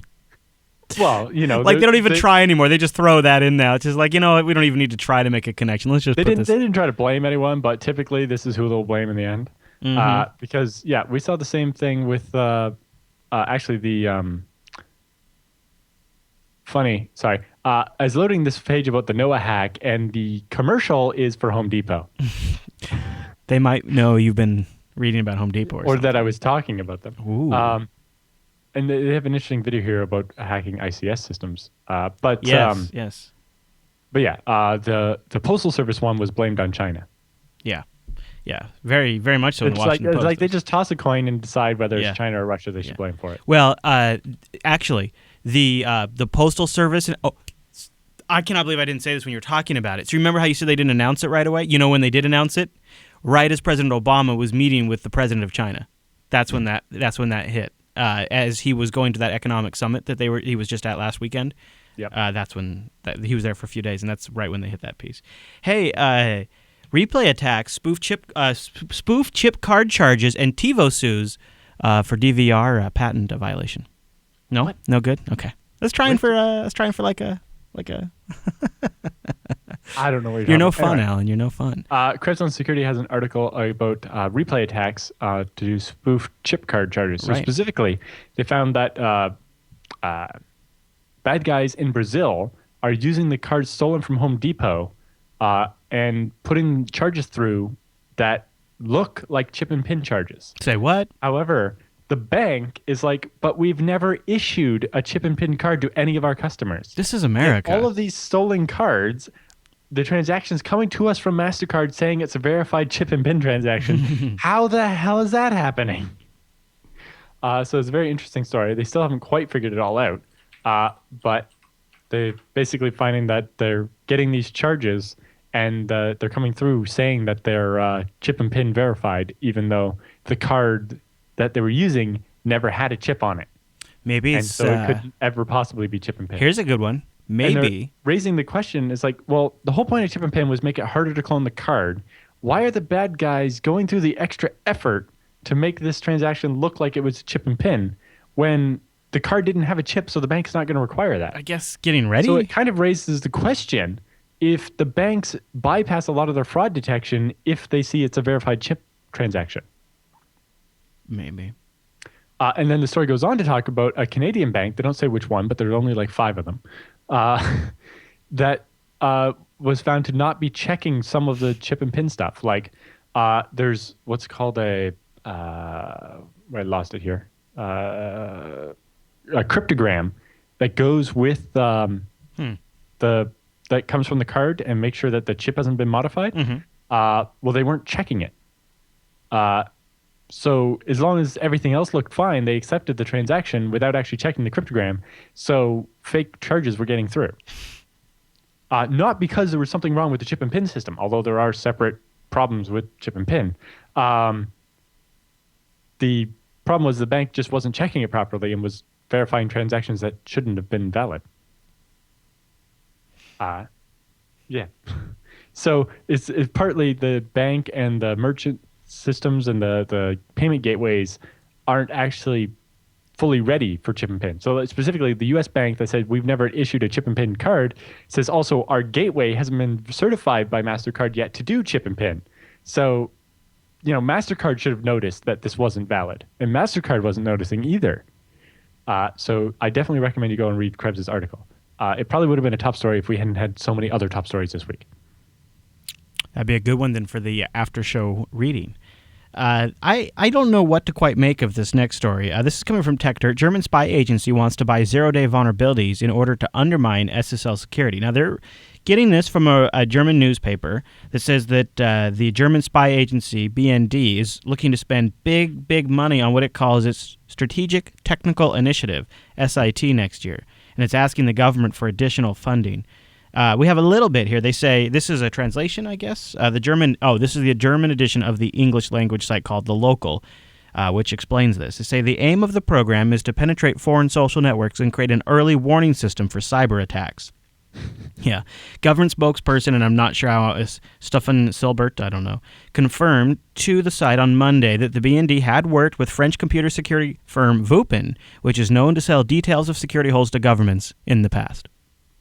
Right, and they want a program to penetrate SSL, codename Nitadaza. Yeah. It would also target the HTTPS protocol, because that's SSL, which is standard many banks, online shops, webmail providers, and social networks. Holes in SSL need to be patched because it is ubiquitous and everyone depends on it for their security, says the Open Rights Group. There's a real risk that failing to fix problems means criminal gangs will seek to obtain the same data used for the same defects. Yep. And remember, everybody, it's not evil or mean when it's the West that does it. Well, specifically, if it's a proper, serious cyber attack, they're not going to be talking about it on social networks. Yeah, that's the part I don't get either. It's only like your anonymous people who are recruiting people into their DDoS botnet via Twitter. I mean, so let's be. I mean, this has got to be like if you're going to go after large social networks, it's got to be Twitter and Facebook, right? Yeah. If it's the Chinese government that's going to hack you, they're not going to be talking about it on Facebook. Yeah, that is very strange. So the entire pretense of their wanting to be able a giant budget to buy stuff from Wupen is bad. Sounds made up. But as well, no, it was just made to sound good to justify spending $300 million. That's what I mean. It doesn't sound like the real euros, reason. which is like $500 million. That's $500 million. Yeah. The real question is, ginned up, maybe. Does Wupen have a bunch of these vulnerabilities, and how do we get them fixed? And secondly, is the German government doing this because they want to hack stuff, or is this, this is like a... Someone needs to go bug shame Wupen. Jeez. Yeah. Okay. But you'd have to bug shame me an awful lot to talk me out of $500 million. That's true. So there was a massive crackdown the last couple of weeks on like a lot of like Silk Road 2 and other sites. Specifically ones that use hidden services on Tor. So the whole point of a hidden service on Tor is the police aren't supposed to be able to find it to shut it down. But so they how seem did to they have. do that? They say at least 27 different sites. Now that number's been contested a lot. There was 410 total .onion pages. So that's you pick the number. The number most of the press is running with is 410 sites, but it's actually 27 sites with 410 they different... just had more than one address to get to them. Exactly. Because that's how you do it. Exactly. So they said that it might have been decloaked via a distributed denial of service attack. Yeah. So specifically, we've suspected for a while that the FBI introduced a bunch of nodes to Tor, right? We saw that giant big jump in the number of places or nodes in Tor.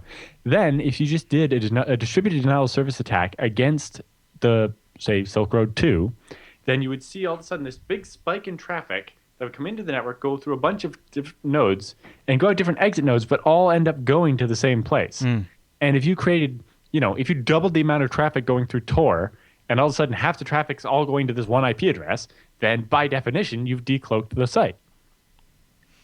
So a bunch of people over at Tor are working on ways to try to combat this way of identifying the sites. And, there's still speculation that this is how they did it, but it seems practical as a way to decloak a site on Tor. If you have the resources to double the amount of traffic and the number of nodes or whatever on Tor, then maybe you can do it. Yeah, and if the FBI can introduce so many edge nodes on Tor that they control a significant portion of them to be able to see a pattern on the outgoing traffic, then Tor was not really designed to be able to handle a distributed denial of service attack. Yeah. It was really designed to be able to deal with small text transactions and stuff, right? It was never meant for large amounts of data. Right, and I think... Jeez, I just knocked over my juice. I wasn't hitting the soundboard down. That was legitimately my juice hit the bell. Okay, yep. All right. So we don't really know. The Tor network had a blog post. The people who run the Tor network had a blog post saying we're looking into this seriously. We're taking this very serious. We think some of it's been overreported. We think some of it though could be genuine vulnerabilities that we have to fix and things like that.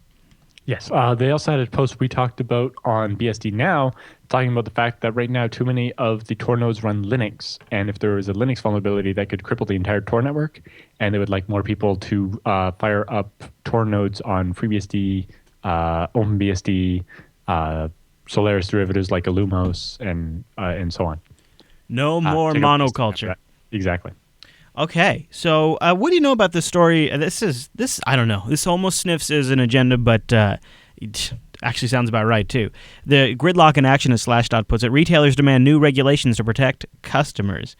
So Slashdot says, how bad is the gridlock in DC? It does seem weird for any company to want to be regulated. Yeah, they say they want to be regulated for cybersecurity and data protection, but Congress just won't get off their butt. I can understand that at the same time, if the stores propose the legislation, that won't contain stuff they don't like. That's true. They want maybe their version instead of somebody else's. Because, it'll be watered down or have sufficient holes in it. But looking at, it's the National Association of Chain Drug Stores, the National Association of College Stores, the National Association of Convenience Stores, the National Association of Truck Stop Owners, the New Jersey Food Council. The Retail Association of Maine, and a bunch of other places. So these are more groups of retailers rather than individual retailers. Like, I don't see, Walmart or Target on the list. It's more associations of the smaller places, which makes sense as well, right? Yeah. They don't have the resources to deal with what the law might come out with. A lot of times when laws put these ridiculous onus on a company to do stuff, they don't really consider the fact that there are small companies. Like, for example, the one I always come back to was years ago, they were talking about making ISPs store everything every user transmits over the internet for like 2 years or something. It's like, well, if I'm a smaller ISP, how am I going to afford, thousands of terabytes of storage to store right every bit of traffic that goes across the network? Right? Sure, if I'm AT&T, I can afford that, but if I'm, mom and pop's DSL provider, I can't. So anyway, that's interesting. They don't seem to have much of a proposal for the legislation, so it'll be interesting to see what happens out of that. We shall see. Okay, Alan, what's worse than getting hacked? How about a hacker that then manages to acquire your contact information of your customers and emails them that the service is shutting down and the company's been lying about security? That's pretty bad. Right. Yeah, so BrowserStack, which is a company that provides a browser testing service. Basically, you can fire up a bunch of VMs and connect to them and see what your website looks in a bunch of different browsers, right? So you can try different versions and so on. It's kind of like browsershots.org, except for with more control, where you can actually interact with it instead of just getting a bunch of screenshots back. It says the Mumbai-based company counts among its 25,000 customers big names like Microsoft, jQuery, Xerox, Citrix, GitHub, eBay, Barclays, Adobe, Visa, Lockheed Martin, Bose, MIT, Johnson & Johnson, and Wikipedia. However, the hacker broke in, got the list of customers, and sent the email saying, "Dear BrowserStack user, we are unfortunately displeased to announce that BrowserStack will be shutting down. After much consideration on our part, we realized we were negligent in the service we claimed to offer. In terms of service, we stated the following. After the restoration process is complete, the virtual machines are guaranteed to be tamper-proof. Turns out, not necessarily the case. Machines themselves are in a secure network behind strong firewalls to present the safest environment possible." Well, that's just a bogus claim anyway, because strong firewalls. Yeah. Nobody would deploy a weak firewall. Not a Linksys. Firewalls are not magic. And at any given time, you have sole access to a virtual machine. Your testing session cannot be seen or accessed by other users, including BrowserStack administrators. Once you release a virtual machine, it's taken off the grid and restored to its original settings, and your data is destroyed in this process. Unfortunately, we blatantly lied. Not only do all of our administrators have access, but so does the general public. We have no firewalls in place at all, and our password policies are atrocious. Every virtual machine launched are open to the public, accessible to anyone with the alpha password Anakula on port 5901, which is the default port for VNC, which gets scanned by bots all the time. A password which is stored in plain text in every VM in the VNC server that they run in every VM. As well, our infrastructure uses the same root password on every machine, which is stored in plain text on every VM, which is cost-a-coff33. It's actually cost a coffee. Yeah. So they just put the root password in the email. But, well, apparently it was stored in plain text in every VM, and every customer could have found it just as easily. Oh my gosh! Given the propensity for cyber criminals to target infrastructure services such as ours, it is almost certain that all your data has been compromised. These passwords take no less than 15 minutes to find for anyone who bothers to look. We hope we have not caused too much trouble, and our enterprise customers who sign deals contract based on fabrications, we are equally sorry. Sincerely, the BrowserStack team. And BrowserStack's like, we did get hacked, currently sanitizing the entire BrowserStack service, so the service will be down for a while while we do that. It says the hacker's access is restricted solely to a list of email addresses. I'm like, really? Because that seems unlikely. Yeah. Hard time believing that he had so much access, he found all this stuff, got the root password, but only got the list of email addresses. Do they store that separately or something? It's hard to say. And they say, we will post a postmortem after the attack, of the attack later. Currently, our efforts are focused on getting the service back up. Yeah, I'd like to see a point-by-point response. Because something in me... It seems like if every the VNC in every virtual machine was open with the same password. That was obviously an issue. But yeah, basically, if they're snapshot the VM when it was clean, start it up, let you use it, and then roll it back, the password is going to have to be stored in there, and it's going to be the same for every user. So yeah, your session is definitely not private. If anybody else can just VNC in and get view-only mode and watch what you're doing, especially if you say Lockheed Martin and you're doing compatibility testing on your fancy internal security system that nobody else is supposed to be able to know about or see, and things like that, right? Yeah. All right. Last story in the roundup. We talk about him all the time. We often are covering some of his analysis. Brian Krebs, he's got an interview out. I guess this kind of covers a broad range of stuff, huh, Alan? Yeah, so it's basically a bunch of questions that he got asked by the people from Open Standards, which is a kind of a blog thing that Mozilla does. Yeah. So asking about Spam Nation, his new book, and just generally the world of cybercrime. So, they ask him about black markets and corruption are as old as time, but how does technology change how black markets work? Aren't companies more upfront about things like the Target breach? Or sorry, why aren't companies more upfront when things like the Target breach happen? Why do they always just vaguely tell us stuff and we have to get the information from Krebs, who has to get it from people that were actually working on the project rather than Target spitting stuff out, right? He also talks about Bitcoin. That's kind of cool. And his book, which is soon. That's probably why I did the interview, is probably to promote the book. Good for him. And it's nice. This is a good write-up, and they link to some of the stuff they talk about. So, like in the questions here, they ask him about particular incidents, and they'll link in the question to stories that they're talking about. So, if you need a little refresher, cool one they asked is, has any company, organization, or agency ever done a breach correctly? Yeah, and he actually points out that Heartland Payment Systems, which was basically a credit card processor for a whole bunch of companies that got hacked, and that was the biggest one ever, 130 million cards. And he said, the CEO came out in front of the media and live just started talking about it and not hiding stuff, and that made everybody feel better about it. I agree. And it talks more about that stuff. And he's like, do you think chip and pin will solve everything? It's like, EMV is great. Mag stripes are insane. It's a 40-year-old technology. All the information you need to create a card is then stored on that stripe in plain text. All you need is a $100 reader off eBay, and you can start making your own fake credit cards. And then also, Target is like, oh, well, Brian Krebs, you must be the target of hackers all the time. How do you protect yourself online? So that'd be definitely a good one to read. And they talk about doxing and Bitcoins and living off the grid and all that kind of stuff. So it's definitely worth a read. Mm-hmm. And the link is in the roundup. In fact, everything we talked about is linked in the show notes. Go to jupiterbroadcasting.com, look for TechSNAP 188, and just scroll through it. Everything's kind of listed chronologically in the order we talked about it. So that's kind of your guide. Also, while you're there, grab an RSS feed. Then you get the show every single stinking week when it comes out automatically. There's torrent versions as well if you want to help defer some bandwidth. And last but not least, I'll plug that subreddit one more time, techsnap.reddit.com. And it helps us when you go there, give your comments, your stories, your submissions, your questions. We get an idea of what you guys like to see covered. And, of course, you could always join us live. jblive.tv. We do this show at 1 p.m. Pacific, which is 4 p.m. Eastern, 2100 UTC. Oh, okay. All right. JupiterBroadcasting.com/calendar. Just get it converted to your local time. And you can also add that calendar to your own Google Calendar. There's like an RSS feed. There's some sort of hocus pocus magic where you can just like have calendar integration.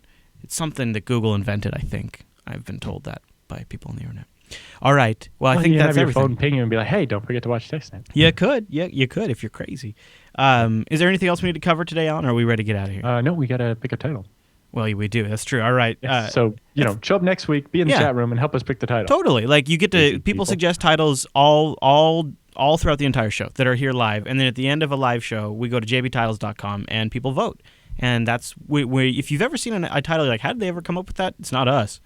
It's the chat room. They come up with it. Whereas on BSD Now, our producer comes up with ridiculous titles every week. I don't know how he does it. Well, I think he uses like some sort of like trance state. I think he has like a room he goes into. Like just meditates. It lights some incense and meditates, and he comes up with titles because it's the hardest thing to do out of making a show. He's done it every week, and they've always been pretty good. Yeah, I know. That's crazy. Like the one about last week's episode was about porting the original porting of ZFS to FreeBSD, and the title was "Gift from the Sun."